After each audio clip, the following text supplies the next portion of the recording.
조선의 광해군 시대에 활동한 정치가이면서 학자인 허균이라는 사람이 있습니다. 허균은 당시에 조선의 고질적인 문제들을 꼬집는 비판조 있는 소설을 한 편 썼죠. 어떤 소설인지 아십니까? 홍길동전입니다. 조선시대에 기록된 최초의 한글 소설이라고 사람들은 그렇게 소개하고 있습니다. 홍길동전. 홍길동은 조선의 양반이었던 홍문이라는 사람과 노비 출신의 첩이었던 춘섬이라는 여인 사이에 태어난 이른바 서자입니다. 어렸을 적부터 비범함이 남달랐다고 해요. 사람들의 총애를 받으며 영웅호걸이 될 수 있었지만 홍길동은 그럴 수가 없었습니다. 왜냐하면 그의 몸이 천한 신분이었기 때문이죠. 신분의 한계가 있었기 때문에 출세할 수가 없었습니다. 첩의 아들이었다는 이유로 벼슬에 오를 수 없는 천박한 신세가 되었고, 그래서 그는 출세에 욕심을 버리고 산속으로 들어가 칩거하기 시작하죠. 산속에 들어가 속세와 인연을 끊습니다. 유명한 표현이 있죠. 아버지를 아버지라 부르지 못하고 형을 형이라 부르지 못한다는 호제를 할 수 없던 호제를 할 수 없는 그 막막한 마음을 가지고 좌절된 심정을 가지고 속세와 인연을 끊기 위해 그냥 산으로 들어가 버렸죠. 그렇게 은둔 생활을 하다가 도적대에 우두머리를 뽑는다는 소식을 듣고 이 용맹함이 비범한 홍길동은 그 도적대의 우두머리 오디션에 통과합니다. 그래서 이 도적대의 우두머리가 되죠. 그렇게 하나 둘씩 자기의 권세를 갖기 시작했다가 어떻게 하죠? 활빈당을 만들어서 벼슬아치들, 비리를 저지르는 나라님들을 비판하고 정죄하고 판단하고 무찌르기 위해 활동을 하죠. 그러다가 나중에 시간이 가고 율도국이라는 나라의 왕이 돼서 통치의 패러다임을 바꾸는, 자기가 원하는 세상을 만드는 그런 해피엔딩으로 그렇게 소설이 마무리되죠. 그렇게 한 나라의 왕이 되고 통치자가 된 홍길동은 아무도 그의 죽음을 알 수 없다고 하면서 세상을 마무리했다고 이 소설은 이야기하고 있습니다. 태어나면서부터 얻은 신분의 한계를 뛰어넘고 그 삶을 거슬러 백성의 통치자가 된 홍길동의 스토리가 오늘 우리가 함께 묵상할 입다의 스토리하고 진짜 많은 부분에서 공통점이 있어요. 함께 우리 입다가 어떻게 사사가 되는지를 좀 볼게요. 사사가 되는 과정이 어떠한지, 그리고 지금까지 배워온 사사들의 이름을 좀 기억하면서 그들이 사사가 되는 스토리와 오늘 입다가 사사가 되는 스토리에 어떤 차이점이 있는지, 그래서 그것이 우리에게 어떤 은혜가 되는지, 교훈이 되는지 함께 살펴봤으면 좋겠습니다. 자, 본문에 들어가기 전에 우리가 좀 한번 짚고 넘어가야 할 게 있거든요. 제가 지난주에 하지 않았지만 그 전에 사사기 강의 18번째 시간을 할 때 10장을 설교하면서 이렇게 이야기한 적이 있어요. 이미 누구의 이야기는 시작되고 있다? 입다의 이야기, 입다의 스토리가 시작되고 있다, 이렇게 제가 이야기했습니다. 그러면 본문에 들어가기 전에 10장의 내용이 뭔지를 좀 다시 봐야 되겠죠. 설교한 저나 기억나지 여러분들은 기억 안 날 수 있거든요. 사실 이게 설교자의 이 한입니다. 한. 좀 내가 설교를 못하는구나 이렇게 생각이 들어서, 근데 사실이긴 한데 그래도 한번 더 복기를 해보죠. 기억을 해야 됩니다. 10장의 말씀을 떠올려 보죠. 10장의 주인공은 누구였냐면 그 전까지는 기드온의 아들 아비멜렉이라는 사람이었어요. 아비멜렉이 사사였을까요? 아니요. 아비멜렉의 아버지가 기드온인데 기드온은 사사였을까요? 네. 아비멜렉은 사사는 아니었어요. 근데 아비멜렉은요, 자기들의 그 형들을 죽이면서까지 뭐가 되고 싶었냐면 지도자가 되고 싶었어요. 왕이 되고 싶었고요. 오늘 본문에 이 단어가 좀 나오는데 머리가 되고 싶었던 사람이에요. 그렇게 머리가 되려고 잔인무도한 짓들을 감행한 아비멜렉이 10장의 내용을 끝으로 죽게 되죠. 그리고 10장은 아비멜렉 후에 어떤 일이 일어나는지를 간략하게 묘사하고 있습니다. 아비멜렉이 죽고 2명의 사사가 나오는데 그 사사 이름이 돌라와 야일이라고 했어요. 아주 짤막한 이야기라고 했죠. 그래서 그들을 무슨 사사라고 불렀다고 이야기했냐면 소사사라고 이야기했어요. 사사기의 패턴을 여러분 좀 기억하세요. 사사기의 패턴은요, 아주 간단합니다. 사사기의 패턴이 기억나지 않으시는 분이 계실 것 같아서 제가 한번 광고하겠습니다. 성경대학을 들으시면 아주 명쾌하게 강사님이 많이 잘 가르쳐 주시거든요. 성경대학을 4기를 신청하셔도 되고 중간에 들어오셔도 뭐 무방합니다. 할렐루야. 아멘. 네. 자, 사사기의 패턴이 반복되고 있습니다. 여호와의 목전에 악을 행했더니 하나님이 이방 민족을 그들의 손에 붙여서 심판하니까 이스라엘 백성들이 힘들어서 주여 우리가 부르짖습니다 도와주소서 하면 하나님이 누구를 보내주시죠? 사사를 보내주셨어요. 그런데 오늘 우리 입다의 스토리를 보기 전에의 패턴을 보면 좀 달랐다는 걸 기억할 수 있어요. 이들은요, 가나안의 신, 아모리의 신, 해쪽 속의 신, 모든 신들의 집합체를 다 해서 신 전시회, 우상 전시회를 만들어서 모든 신들을 다 믿었다고 나왔죠. 소사사가 끝난 이후에 이들은요, 한 신 믿었던, 그렇게 한 신 때문에 하나님을 떠났던 패턴에서 떠나서 모든 신을 다 믿어서 그들을 숭배했다고 나왔습니다. 그리고 나서 하나님이 그들을 심판했죠. 이방 민족을 붙이셔서 그들을 가르치려고 하셨습니다. 그리고 나서 그들이 어떻게 했죠? 하나님을 향해 부르짖었어요. 주여 용서해 달라고 부르짖었어요. 성경을 보면요, 이방 신상을 때려 부수면서까지 회개한다고 나왔어요.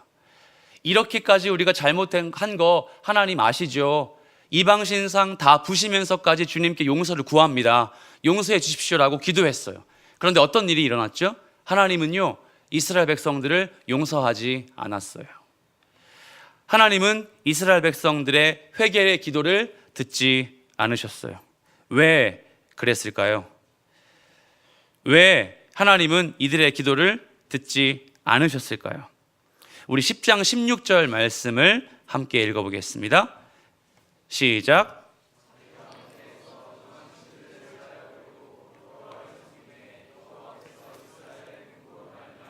마음에 근심하시니라. 말씀은 증언합니다. 자기 가운데서 이방 신들을 제해버리고 다 부셔버리고 여호와를 섬기기까지 결단한 이스라엘 백성들을 보면서 이스라엘의 무엇으로 말미암아? 곤고로 말미암아 하나님의 마음에 뭐가 있었다? 근심이 있었다라고 합니다. 이 뜻이 뭐라고 했죠?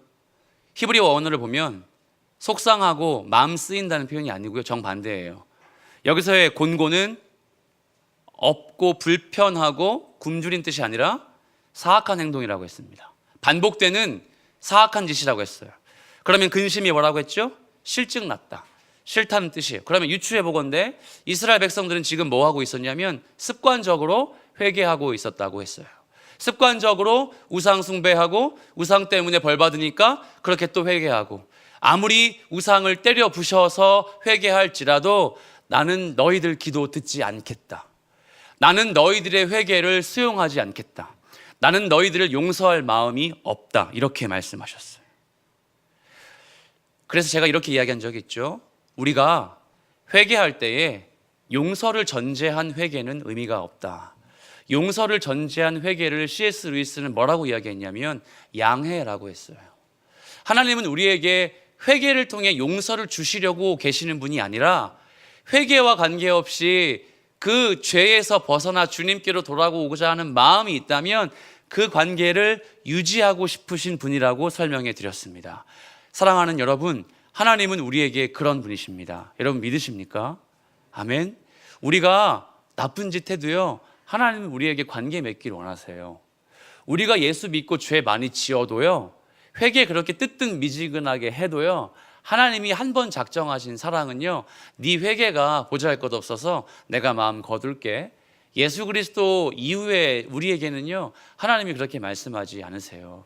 사랑하는 여러분, 그래서 그게 은혜입니다. 옛말에 어른들의 말에 이런 게 있죠. 옆에 있을 땐 그 사람의 소중함을 몰라요. 이스라엘 백성들에게 하나님은 그런 존재였어요. 옆에 있으니까 늘 관계 맺을 수 있으니까요, 하나님의 용서의 이 부분을 사모하지 않았던 거죠. 그 용서의 부분을 사랑하지 않았던 거예요. 왜? 습관적으로 회개하면 하나님이 뭐 주시니까요? 동전 넣으면 자판기에서 뭐가 나옵니까? 음료가 나오듯이 이들 백성들은요 그렇게 습관적으로 회개를 했다는 거죠. 그런데 하나님이 말씀하십니다. 그런 회개는 악랄하고 너무 더러워서 내가 그걸 미워한다. 17절과 18절 말씀을 함께 보겠습니다. 두 구절입니다. 함께 읽습니다. 시작. 길르앗에 진을 쳤으므로 이스라엘 자손도 모여서 미스바에 진을 치고 길르앗 백성과 방백들이 서로 이르되 누가 먼저 나가서 암몬 자손과 싸움을 시작하랴. 그가 길르앗 모든 주민의 머리가 되리라 하니라. 아멘. 자, 그때에 암몬 자손이 길르앗에 진을 쳤습니다. 여기서 그때에 하고 나오죠. 그때에는 언제일까요? 여러분 생각하기 그때는 언제일 것 같으세요? 그렇죠. 하나님이 이스라엘의 회개 기도를 받지 않으신 그때입니다. 이스라엘이 하나님과의 관계가 완벽히 단절된 그때입니다. 아무리 하나님 도와달라고 불러도 진공관에서 두드리면서 소리치는 것 같이 하나님은 듣지 않으시고 그렇게 아무 응답도 하지 않았던 그때입니다. 그때 어떤 일이 있었대요? 암몬 자손이 이스라엘 근교에 사는 이방의 암몬 자손이 이스라엘 땅 길르앗에 나와서 뭐 했냐면 진을 쳤답니다. 여러분, 진을 친다는 게 어떤 뜻일까요? 이들이 진 치니까 이스라엘 백성들은 어디에 진 쳤대요? 미스바에 진 쳤대요. 학자들의 의견에 따르면 길르앗과 미스바는 이런 의미예요. 경기도 시흥시죠. 경기도 광명시입니다. 길르앗은 큰 지명이고요. 그 안에 미스바가 있다고 이야기를 해요. 그러면 사실상 아주 가까운 데서 진을 친 거죠. 상상을 해보십시오. 암몬 자손이 자기들 땅에 진을 쳤겠습니까? 이스라엘 백성들의 땅에 들어와서 진을 쳤겠습니까? 전자입니까? 후자입니까? 후자죠. 이스라엘 백성들 땅에 암몬이 슬금슬금 기어와서 진을 친 겁니다. 여러분, 진을 쳤다는 건 곧 뭐가 일어난다는 뜻이죠? 전쟁이 일어난다는 거예요. 지금 곧 전쟁을 하기 위해서 준비할 태세를 갖춘다는 게 그게 진을 친 겁니다. 그런데 우리가 여기서 주목할 점이 있어요. 암몬이요. 그러니까 암몬이 진을 칠 때에 이스라엘은 그 어떤 저항도 하지 않아요. 제가 방금 이야기 드렸죠. 암몬 자손이 진을 친 땅이 어디라고요? 암몬 땅이라고요? 아니요. 이스라엘 땅 안에 들어와서 진 치는데요. 성경은 한마디도 얘기하지 않아요. 이스라엘이 암몬 자손이 진 치고 있는데 돌격했더라. 그걸 거부했더라. 무력 행세했더라. 나옵니까? 아니요. 전혀 나오지 않습니다. 단지 그들이 뭐 하고 있냐면요. 미스바에다가 진을 쳤대요.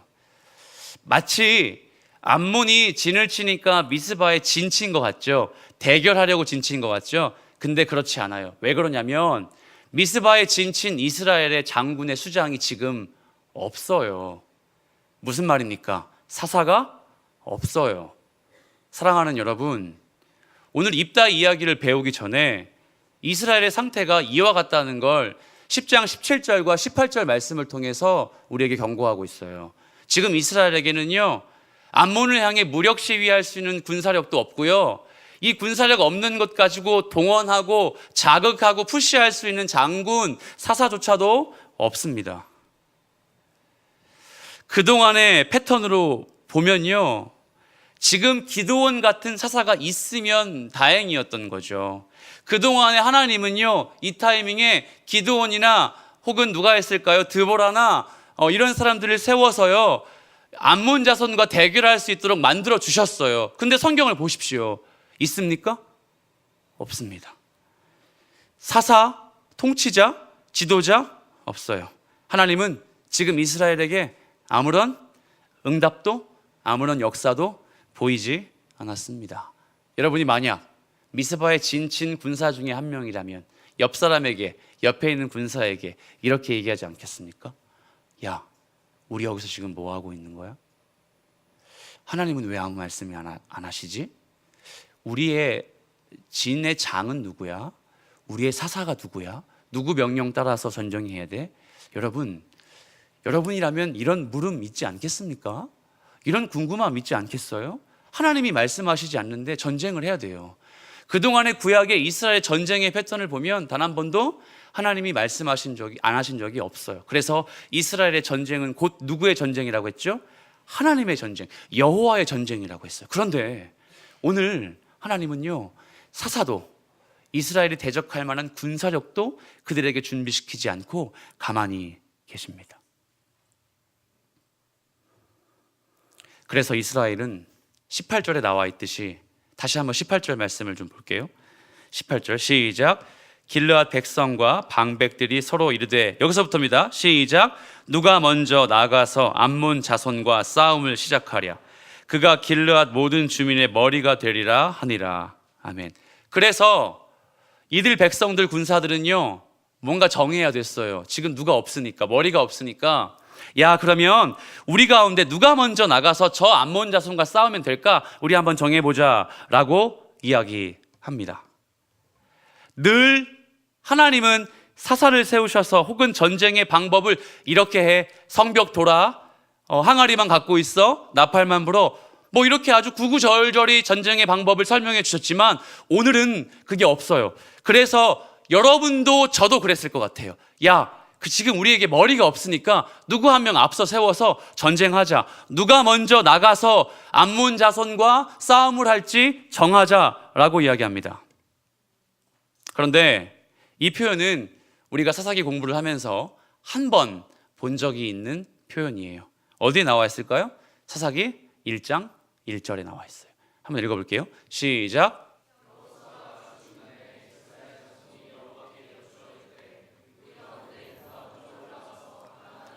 싸우리까? 잠깐 화면을 띄워주세요. 누가 죽었대요?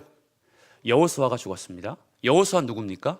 민족의 지도자였습니다. 그러면요, 여호수아의 지도자 선배는 누구였죠? 모세였어요. 자, 모세가 죽고 여호수아가 세워지며 이들은 막강한 군사력을 잃지 않고 하나님의 전쟁을 치렀어요. 그리고 한 세대가 가서 여호수아가 죽습니다. 여호수아가 죽은 후에 이스라엘 백성도, 잘 들으세요, 지금 입다가 세워지기 전에 백성들처럼 마음속에 뭐가 있었을까요? 불안하죠. 머리가 없으니까요.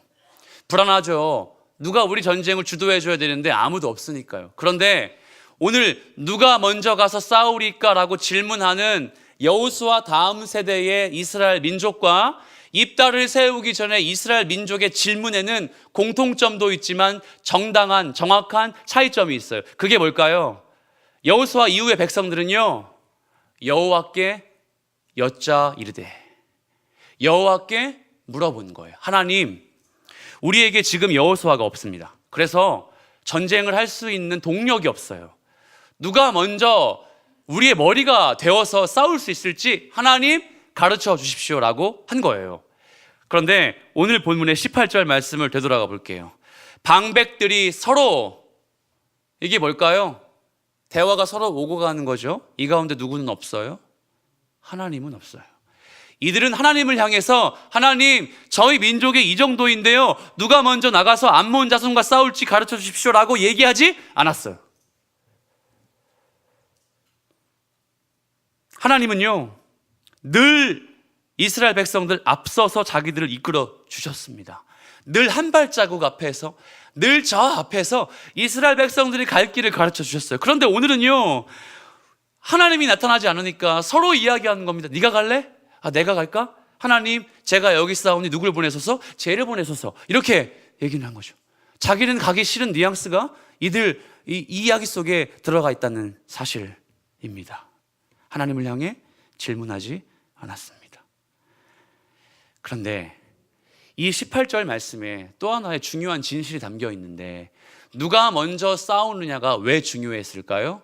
누가 먼저 나가서 싸우든 그 사람은 곧 뭐가 되니까요? 머리가 되니까요. 언제부터 이스라엘 백성들이 머리를 세웠어요? 언제부터 이스라엘 백성들이 자기 마음대로 사사를 정했죠? 언제부터 이스라엘 백성들이 자기의 왕을 삼으려고 자기들끼리 토론했습니까? 하나님의 주권으로 하셔야 할 사사 세우는 일을 백성들 지들 마음대로 스스로 하겠다고 이야기하는 겁니다. 이스라엘은 스스로 자기들의 문제를 극복하려고 했습니다. 사랑하는 신앙의 후배 여러분, 여러분의 모습이 이와 같지 않을까요? 여러분 예수 믿으면서 내가 해야 할 문제 여전히 내 마음 한켠에 남겨두지 않습니까? 이 부분은 내가 처리해야 될 문제고 이 부분은 내가 해야 될 문제로 하나님의 주권을 침범해서 예수 그리스도 믿는 주의 백성들이 하나님이 해야 할 일을 침범해서 그렇게 여러분의 삶을 여러분의 마음대로 그렇게 결정하고 나가지 않습니까? 오늘 18절 말씀을 보며 저와 여러분에게 이 마음의 경종이 좀 있었으면 좋겠어요. 우리가요, 우리 인생 한 걸음 가는 것조차요, 우리가 할 수 없어요. 여러분 이거 철저하게 인정하셔야 돼요. 저를 포함한 여러분요, 인생 다반사의 문제요, 여러분의 마음대로 할 수 있는 것 아무것도 없단 말입니다. 이건요, 하나님 그러면 제가 할 일이 102가지인데요 101가지는 하나님이 하시고 이런 부분이 아니라요, 하나님 내 삶은 누구의 것이다? 주의 것이다. 한번 따라해 볼까요? 하나님 내 삶은 주님의 것입니다. 아멘. 이미 성경은 입다가 사사로 설 이 시대, 이 시기의 상황이 사사기에서 고질적으로 드러나고 있는 이 패턴, 줄곧 배신하는 이스라엘의 이 역사, 그걸 우리에게 소개하고 있습니다. 우리는 이 시대의 상황이 입다가 사사로 서는 과정과 뗄래야 뗄 수 없는 관계가 있다는 걸 먼저 알고 있어야 돼요. 입다가 사사로 서는 시대는요, 더 부패했어요. 전무후무한 부패였고요, 전무후무한 변질이었고요, 하나님이 하셔야 할 주권을 전무후무하게 지들이 다 결정했던 그런 시기였어요. 그때 입다가 서는 거죠. 입다가 사사로 등장을 하는 거죠. 성경은 11장부터 입다를 주인공으로 여러분에게 보여주면서 그 입다를 소개합니다. 1절 말씀 읽어볼게요. 1절입니다. 시작. 큰 용사였으니 기생이 길라앗에게서 낳은 아들이었고. 아멘. 자, 성경이 입다를 어떻게 소개하고 있습니까? 그는 큰 용사다. 큰 용사는 히브리 원문을 보면 갑보르 하일이라고 합니다. 갑보르 하일. 근데 이 갑보르 하일은요, 정확해요. 전쟁에만 필요한 용맹한 장군이에요. 전쟁에만 필요한 용맹한 장군. 사사기에서 이것도, 이 단어도 한 번 더 나왔거든요. 여러분 기억하세요? 누구를 수식한 단어였죠? 기드온입니다. 자신 있게 얘기하세요. 누구를 소개했죠? 그 사람 이름이 기시입니까? 기드온입니다. 왜 아는데 부끄럽죠? 아는데 당당해야 되지 않습니까? 누구를 수식한 단어였다고요? 기드온. 그럼 찾아볼게요. 6장 12절 말씀. 자, 시작. 여호와의 사자가 기드온에게 나타나 이르되 큰 용사여 여호와께서 너와 함께 계시도다 하매. 나오죠? 큰 용사여. 여호와의 사자가 기드온을 사사로 세우시는 그 장면입니다. 하나님이 직접 오셨다고 이야기하는 분들도 계시지만 어쨌든 성경은 여호와의 사자, 천사라고 이야기할 수 있겠죠. 여호와의 사자가 기드온 앞에 나타나서 그의 얼굴에 대고 그를 칭찬해요. 너 뭐야? 큰 용사야. 여기도 마찬가지로 깃보르 하일, 똑같은 히브리어를 사용하고 있어요. 그런데 오늘 입다를 소개하는 큰 용사와 기드온을 배웠을 때에 기드온을 수식하는 큰 용사는 한 가지 차이점이 있습니다. 다시 한번 12절 말씀을 화면을 띄워주시겠습니까? 기드온을 향해 여호와의 사자가 이야기합니다. 너는 큰 용사야. 그런데 뒤 이어지는 표현이 보이세요? 그가 큰 용사인 이유는 뭐라고 했죠? 여호와가 너와 함께 계시도다. 하나님이 너와 함께 계신다. 이거 뭐라고 했죠? 네 글자로 임마누엘이에요. 자, 정리하자면 기드온이 큰 용사인 이유는요, 기드온 때문이 아니라는 거죠. 기드온이 큰 용사인 건요, 앞으로 기드온이 할 일이 많아서도 아니라는 겁니다. 그가 큰 용사인 이유는 전적으로 한 가지, 하나님이 기드온과 함께 하시기 때문이라고 성경은 정확하게 이야기합니다. 그런데 오늘 본문의 11장 1절을 보면 그는 큰 용사였으니 까지만 이야기하고 아무런 조건도 붙이지 않고 있어요. 왜 그랬을까요? 입다는 하나님의 사자가 세우신, 하나님이 세우신 사사가 아니기 때문에 그랬을까요? 한번 생각해 보십시오. 아니면 실제로 하나님이 그와 함께 하시지 않기로 결정하셨기 때문에 이런 표현이 없을까요? 우리가 지난 몇 주 동안 기드온의 일생을 아주 많이 살펴봤죠. 혹시 설교가 기억이 나지 않으시면 카페나 유튜브에 다 올라와 있습니다. 한번 좀 들어보시는 것도 좋을 것 같아요. 기드온이 큰 용사이지 않은 이유들이요, 몇 줄을 살펴봐도 수많은 이유들이 등장했다는 걸 우리는 알 수 있었습니다. 정작 하나님이 너 큰 용사라고 칭찬했지만 기드온의 이야기를 보니까 그는 절대 큰 용사가 아니었어요. 저희 할머니는 마음이 종재기 같다 이런 얘기를 쓰시거든요. 이런 표현을. 종재기가 뭐냐면 마음이 좁다. 사투리 같아요. 그 정도로 기드온은 마음이 좁았고 겁도 많았고 믿음도 없었어요. 하나님을 집가집게 뭐라고 시험도 했어요. 2번이나. 그런 사람을 가리켜 큰 용사라고요? 여러분 아직도 기드온 배웠지만요, 저는 이해가 안 돼요. 여러분도 그럴 거예요. 어째서 저 기드온 같은 사람이 큰 용사야? 그런데 그 기드온에게 큰 용사 뒤에 붙었던 수식어가 그의 삶을 대변해주고 있는데 입다는 아무런 말도 없어요. 아무런 이야기도 하지 않고 있습니다. 그럼 다시 한번 생각해 보죠. 왜 입다에겐 이런 말 안 했을까요? 기드온보다 조금 못 미치는 사사에서? 기드온은 함께 하시는데 입다는 아니니까? 아니에요. 한 가지 확실한 사실이 있다면 기드온을 잘 들어보십시오. 기드온이 큰 용사고 그와 함께 하신다는 이 표현이 입다를 칭찬한 큰 용사 뒤에 함께 하신다는 그 표현으로 바로 11장에서 쭉 보여주고 있기 때문이에요. 그가 큰 용사인데 하나님과 함께 하신다는 걸 다이렉트하게 성경에서 이야기하지는 않지만 입다가 사는 인생을 곰곰이 살펴보니까 결론적으로 이야기하면 그가 나중에 누구를 드려요? 자기 딸을 드려요. 자기 딸을 드리는 만큼 아주 부족한 인생을 사는 결정까지 해요. 그런 입다를 하나님이 함께 하심으로 만들어 가신다, 그 이야기를요 오늘 본문부터 하고 있다는 사실입니다. 여러분 이해가 되세요? 결국에는요 기드온이나 입다나 같아요. 그들은 큰 용사 맞아요. 그런데 하나님이 기드온과 오늘 입다와 함께 하실 때에 그가 큰 용사예요. 사랑하는 여러분, 여러분도 주님이 선택하시고 사용하시는 큰 용사입니다. 왜죠? 예수 그리스도의 십자가의 보혈로 우리는 지금 임마누엘 하고 있잖아요. 여러분 오른쪽 한번 보세요. 거기 누가 계세요? 하나님이 계세요. 속았죠? 여러분 왼쪽, 오른쪽, 앞, 뒤, 천장, 우리의 공간 가운데 누가 역사하세요? 하나님이 성령으로 역사하세요.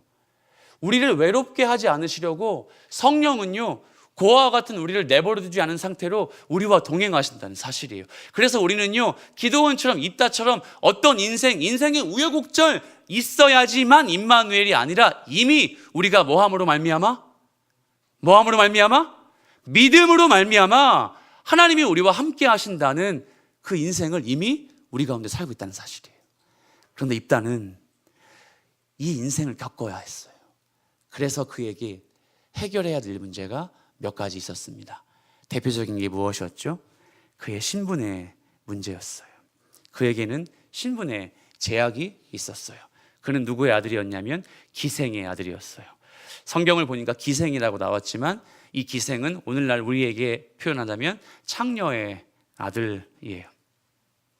얼마 전까지 같이 사역했던 김봉수 목사님, 기골이 장대한 우리 암몬 족속 같은 그 김봉수 목사님 기억나시죠? 김봉수 목사님의 사모님께서 전도사님이세요. 사역을 하시는데 그분이 사역하시는 곳이 우리가 알고 있는 그런 몸을 팔아서 돈을 버시는 자매들이 삶을 갱신해서 재생하고 싶어서 새로운 인생을 찾게끔 만들어주시는 그런 일을 하세요. 그래서 예배를 드리시면 그 예배의 청중들이 다 우리가 부르는 창녀들이에요. 제가 이 이야기를 듣고 매일 떠올라요. 얼마나 사역이 힘들까. 그리고 그렇게 예배하는 그 자매들의 마음은 진짜 순수하게 주님을 예배하기가 쉬울까? 여러분 그들 가운데 삶을 완벽히 돌이켜서 그 일 안 하고 갱신하기 위해서 새롭게 살기 위해서 결단한 사람도 있겠지만 여전히 그렇지 못한 사람도 있다는 거예요. 왜? 그게 자기의 생업이니까. 자기의 생업 때문에 그렇게 하는데 누가 그 사람들에게 손가락질하고 몸을 버리는 나쁜 여자야 이렇게 어떻게 할 수 있어요? 제가 그 이야기를 듣고 우리가 얼마 전에 만났던 그 수련회 시간에 김선정 자매가 와서 우리 수련회 레크를 했는데, 이 선정 자매가 거기에 가서 레크를 인도하고 저한테 간증을 하더라고요. 와, 내가 너무 많이 잘못 알고 있었다. 나조차도 선입견을 갖고 그 여인들을 보고 있었다. 같은 동성임에도 불구하고. 제가 이런 이야기를 하는 이유는 뭘까요? 창녀의 아들이에요. 창녀의 아들이면요, 사회적으로 지위를 받을 수가 없어요. 이미 성경에서 이야기하는 건 이 입다가 창녀의 아들인 걸 온 길르앗 사람들이 다 알았어요. 지나가면 쯧쯧쯧거리면서 쟤 누구의 아들이네, 쟤가 아빠가 누구라며. 그런데 그 아버지의 이름이 길르앗이에요. 길르앗에 사는 길르앗입니다. 이게 뭔지 아십니까? 이 땅의 유지라는 거예요.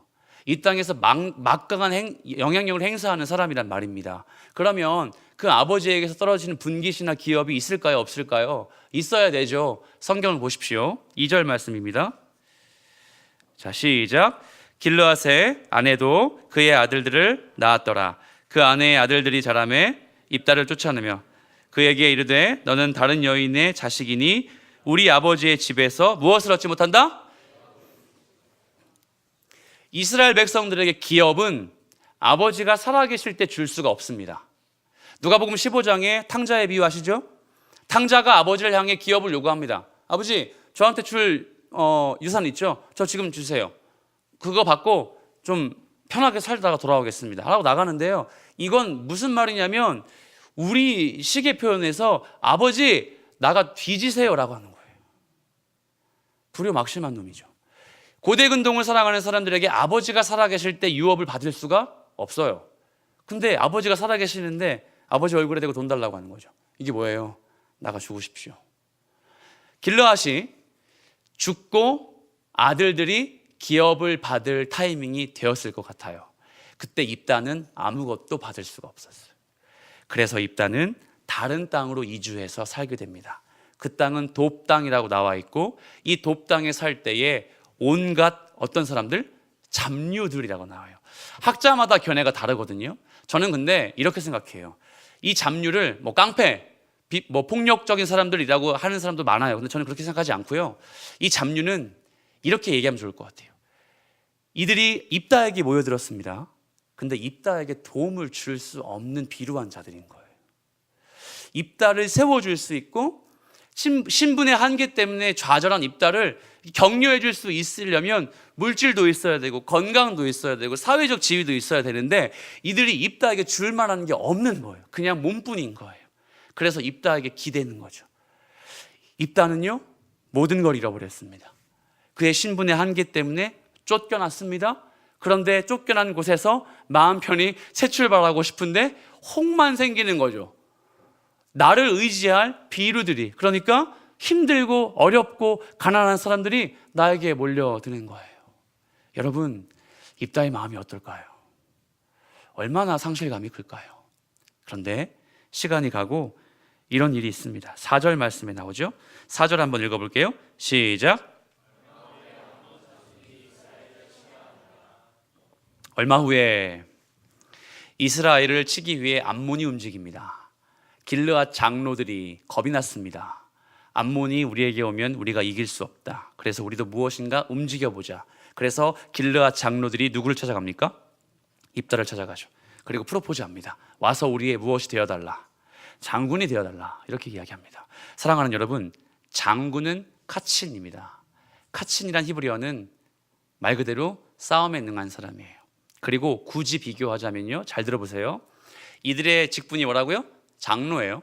장로면 행정상으로 우리로 따지면요, 시장이나 구청장이나 이런 사람들이에요. 고위공직자죠. 그런데 장군은요, 이 장로보다 직분이 아래예요. 다급하고 힘들어서 모여서 입다에게 가서 우리 살려달라고 애원하는데 뭐 하라는 거예요? 내 밑으로 들어와. 우리 밑으로 들어와서 너는 뭐 하기만 하면 돼? 싸우기만 하면 돼. 칼질만 하면 돼. 죽이기만 하면 돼. 그리고 우리만 살려줘. 이렇게 이야기하죠.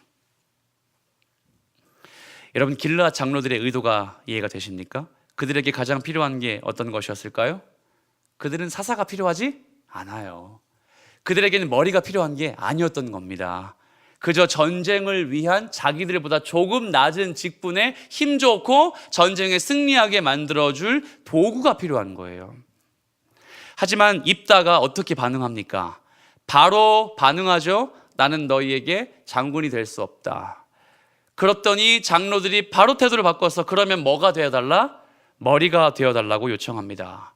8절 말씀을 보면 이렇게 나와 있어요. 제가 한번 읽어볼게요. 그러므로 길르앗 장로들이 입다에게 이르되 이제 우리가 당신을 찾아온 것은 우리와 함께 가서 암몬 자손과 싸우게 하려 함이니 그리하면 당신이 우리 길르앗 모든 주민의 무엇이 되리라 하매? 머리가 되리라 하매. 자, 저를 보십시오. 이제 머리가 되게 해달라고 얘기합니다. 이 머리는 우리가 알고 있는 사사와 똑같은 단어예요. 그런데 이 8절 말씀을 곰곰이 보면 중요한 교훈이 하나 담겨져 있는데 우리가 당신을 어떻게 했대요? 찾아왔대요. 뭐 제가 영어를 못하지만 혹 비짓 같아요. 방문한 것 같아요. 그런데 히브리어 원문을 보면 이건 방문하고 너의 얼굴을 보러 왔다는 뜻이 아니라요. 따라해 보겠습니다. 회개하다, 뉘우치다. 그 히브리어 단어 슈브를 사용하고 있어요. 지금 장로들이 입다를 향해 뭐 하고 있는 겁니까? 미안합니다, 죄송합니다, 허리를 굽신거리면서 자기들이 잘못한 것을 회개하고 있어요. 근데 장로들이 지금 입다를 끌어들이기 위해서 임기응변하고 있구나라고 볼 수 있는데 이 슈브가 사용된 다른 성경을 좀 찾아볼게요. 신명기 4장 30절. 자, 시작. 이 모든 일이 내게 임하여 환난을 당하다가 끝날에 내가 내 하나님 여호와께로 돌아와서 그의 말씀을, 어떤 단어가 슈브 같으세요? 돌아와서. 여호와께 돌아가자. 슈브는 이스라엘 백성들이 하나님에게 쓰는 단어예요. 슈브는 우리가요 주님 앞에 나와 하나님을 예배하기 위해 쓰는 단어예요. 근데 장로들이요 입다에게 하나님처럼 왕 삼고 싶은 그 자에게 슈브하고 있는 거예요. 왜요? 너무 필요하니까요. 내가 살려고. 왜요? 우리 민족 길르앗이 죽지 않기 위해서 입다만 희생해주면 되니까요. 사랑하는 여러분, 다시 한번 질문해 보죠. 언제부터 이들이 사사를 세웠습니까?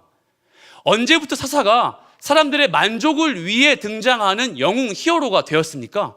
사사기 1장부터 10장까지 봤을 때 그런 사사가 한 명이라도 있었습니까? 아니요, 한 명도 없었어요. 근데 지금요 장로들이 왕을 세우고 있는 거예요.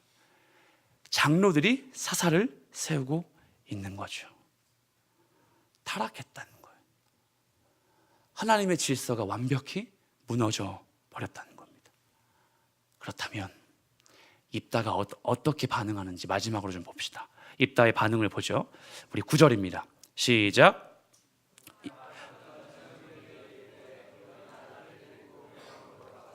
암몬 자손과 싸우게 할 때에 만일 여호와께서 그들을 내게 넘겨주시면 내가 과연 너희의 머리가 되겠느냐 하니. 아멘. 잠깐 화면을 띄워주십시오.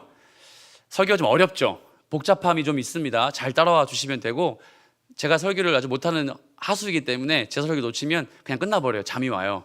그러니까 잠드신 여러분들은 끝났구나, 설교가 아까 그 홍길동 얘기까지만 기억나고 이제 끝났구나라고 생각을 하는데 괜찮아요. 마음 어렵지 않아요. 네, 저는 하나님만 바라보면서 이렇게 나가겠습니다. 자, 9절 말씀을 보면 입다가 길르앗 장로들에게 말했어요. 너희가 나를 데리고 고향 길르앗으로 돌아가서 암몬 자손과 싸우게 할 때에, 그 다음 뭐예요?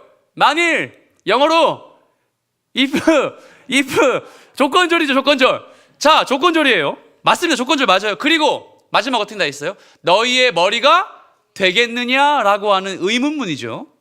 히브리어 버전으로 보면 의문문이 아닙니다. 이게 아니더라고요. 조건절은 맞아요. 그러면 간단하게 얘기해서 입다가 뭐라고 얘기하는지 아세요? 좋다, 내가 너희를 위해서 머리가 될게. 차이점이 보이세요? 과연 너희의 머리가 되겠느냐라고 한글 성경에서 확인이 가능하지만 히브리어 성경을 보면 누구를 위해서? 너희를 위해서. 이 미묘한 표현의 차이점이 보이십니까? 사사가 사람을 위해서 섰던 적이 있었나요? 사사가 사람을 위해서 전쟁에서 승리했나요? 사사가 사람을 위해서 자기 목숨을 버렸나요? 아니요. 사사는 하나님의 영광을 위해서 사용받은 민족의 지도자입니다. 근데 어떻게? 입다는 내가 너희를 위해서 사사가 되어줄게, 머리가 되어줄게 라고 말하는 것일까요?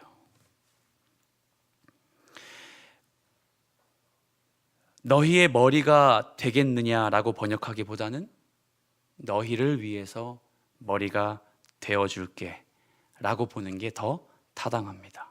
여러분, 저를 좀 보겠습니까? 사사들이 세워질 때를 돌이켜 봅시다.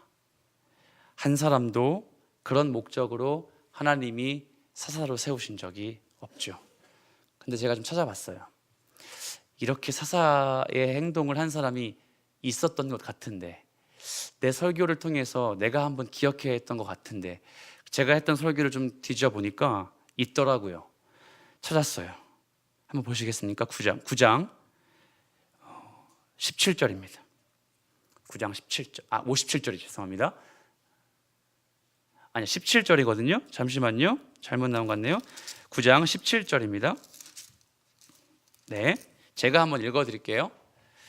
17절, 우리 아버지가 전에 죽음을 무릅쓰고 너희를 위하여 싸워 미디안의 손에서 너희를 건져내었거늘. 사랑하는 여러분, 이 말의 화자가 누구냐면 아비멜렉입니다. 이 화자가 이야기하는 아버지는 누구냐면 기드온입니다.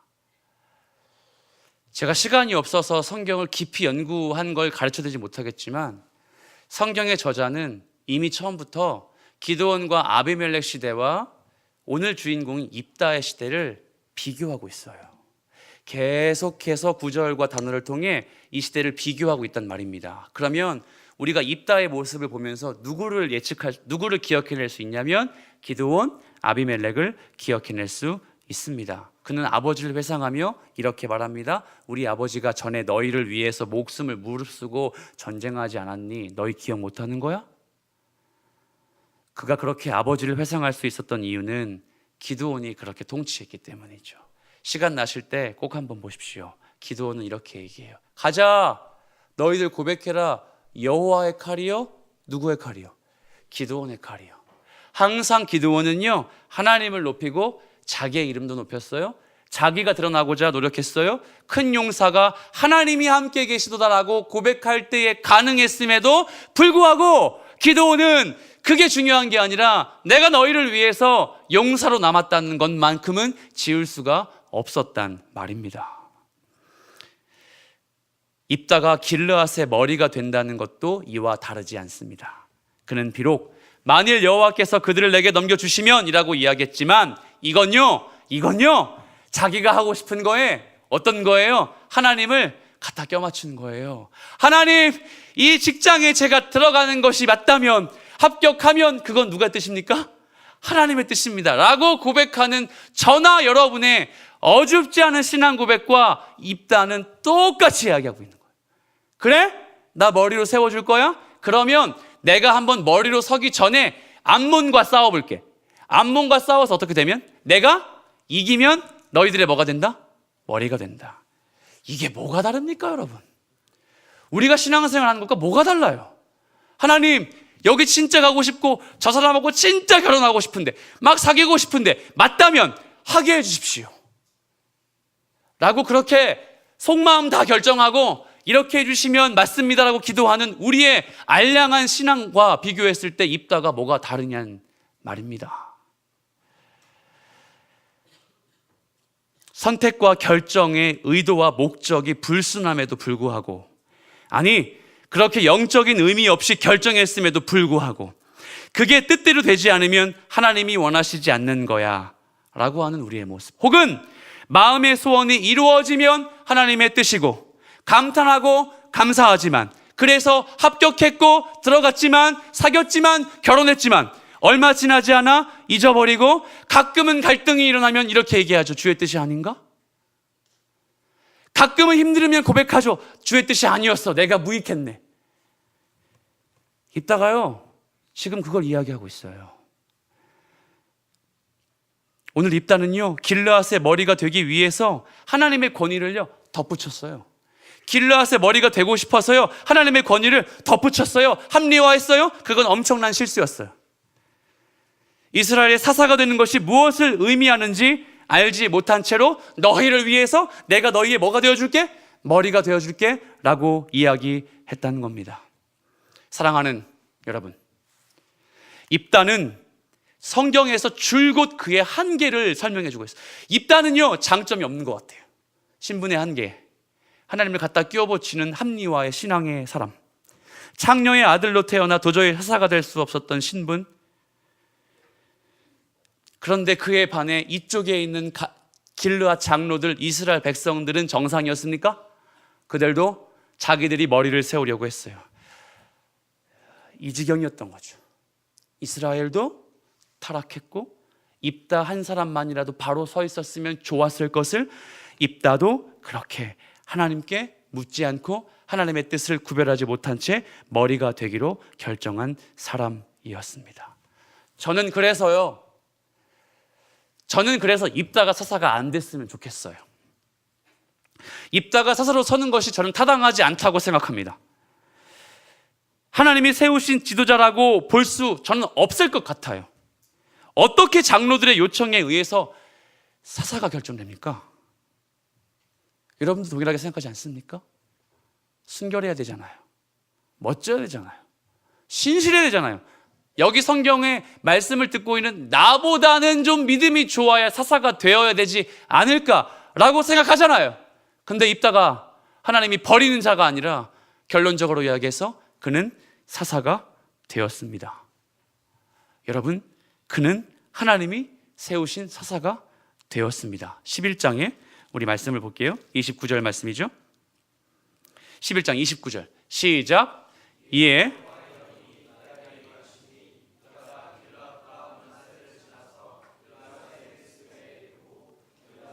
미스바에서부터 얻은 자손에게로 나아갈 때에. 아멘. 그에게 누가 임했대요? 여러분 기억나세요? 사사가 설 때 항상 어떤 패턴이 나왔다고 했죠? 여호와의 영이 임했다고 했어요. 그러면 입다가 지금 11장 29절부로 그가 무엇이 되었다는 걸 공포하고 있는 겁니까? 사사가. 이해가 안 돼요, 여러분. 여러분 이해가 되세요? 이렇게 결함이 있고 이렇게 믿음 없는 자가 사사가 된다는 게 말이나 됩니까? 한 가지만 말씀하고 말씀을 설교를 정리하고 싶은데 사실 고민이 좀 됩니다. 너무 내용이 어렵고 저조차도 이 이야기를 이해하고 하나님의 말씀이 우리에게 이 점을 이야기하고 있구나. 저는요, 왜 자꾸 머리가 반복될까? 왜 자꾸 머리라고 이야기했을까 고민이 많았어요. 왜 머리란 단어, 지도자, 사사란 단어를 쓸 수도 있는데 왜 자꾸 하나님의 말씀에서는 머리를 강조하고 있을까? 사실 이 머리라는 표현이요, 기드온과 아비멜렉 시대에 등장한 적이 있어요. 그게 어디냐면 9장 53절입니다. 여러분 기억나실 거예요. 9장 53절 제가 읽어볼게요. 한 여인이 맷돌 윗적을 아비멜렉의 머리 위에 내려 던져 그의 두개골을 깨트리니. 여러분 아비멜렉이 어떤 사람이었죠? 사사가 될 수 없는 사람이었어요. 형제 70명을 죽였어요. 자기를 따랐던 세겜 사람들을 다 칼부림에 죽인 악마와 같은 사람이었어요. 그가 그렇게 모든 사람들을 죽이면서까지 왕이 되고 싶었을 때, 그리고 그 자리에 있었을 때 그가 당한 죽음은 어떤 상황이었냐면 그의 머리가 깨어지는 거였어요. 여기서 사용된 머리의 단어와 오늘 입다의 머리의 단어가 같아요. 아직까지 저는 풀리지 않았어요. 근데 왜 이렇게 될까? 57절에 또 나오죠.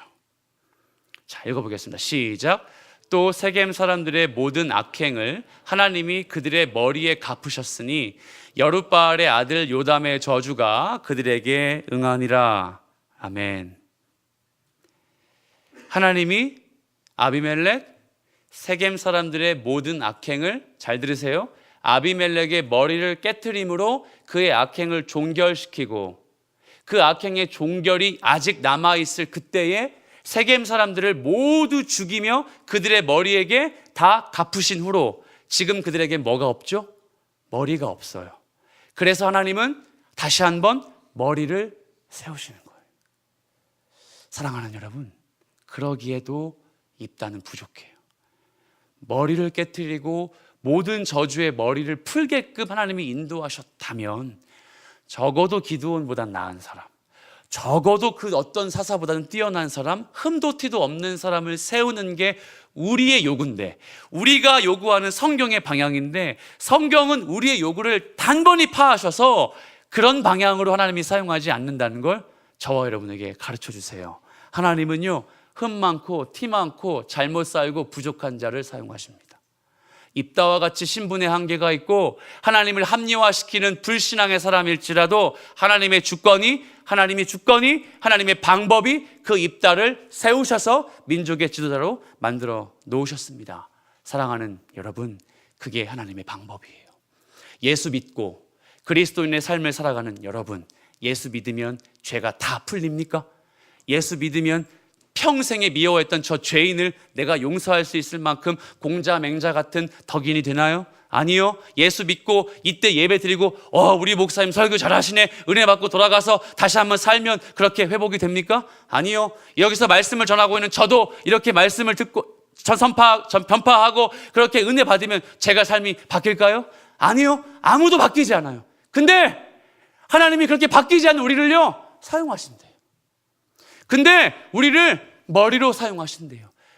사랑하는 여러분, 예수 그리스도 이후의 시대에 진정한 머리가 누가 되셨죠? 예수 그리스도가 되셨고 우리는 그 머리의 몸의 지체가 되었습니다. 그래서 우리는 그 머리를 바라보고 지체된 삶을 살아낼 수 있는 그리스도인의 삶을 사는 겁니다. 그리고 또 우리는 머리가 되었어요. 누구에게요? 예수 믿지 않고 세상에서 방황하고 있는 저 사람들에게 영적인 머리가 되어서 아무리 티 많고 아무리 흠 많고 아무리 돈 없고 아무리 능력 없고 비루한 직장에 내 간판이 아무것도 없을지라도 비루함의 끝을 달리는 인생일지라도 하나님은 우리에게 말씀하시는 거예요. 네가 머리야. 내가 너를 사용할게. 너의 흠과 티는 내가 사용할 때 아무 문제가 없단다 말씀하시는 주의 음성이 이 가운데 있길 소망합니다. 이 은혜로 한 주를 버티는, 이 은혜로 젊은이의 삶을 버티는 저와 여러분 되길 예수 그리스도의 이름으로 축복합니다.